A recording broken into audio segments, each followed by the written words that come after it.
Hoxe visitamos a isla de Cortegada, facémolo por varios motivos, un deles é que celebramos o 22 aniversario do Parque Nacional. O Parque Nacional ten 4 illas, Cortegada era das menos coñecidas, pero dende o ano 2021 incrementou as súas visitas nun 66%. O ano pasado batiu récords,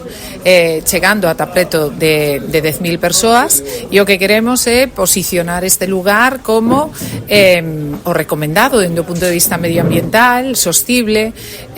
pero, aparte de todo iso, ten outras características dende o punto de vista cultural, paisaxístico, e algo fundamental é que o cuidado desta isla, aparte dos nosos axentes e o noso persoal, corre a cargo de unha asociación, Bata, coa cal levamos anos traballando e que son 12 persoas, 9 delas con novo contrato e 3 repiten, e é unha asociación que está facendo unha labor dende o punto de vista social moi importante de inserción laboral.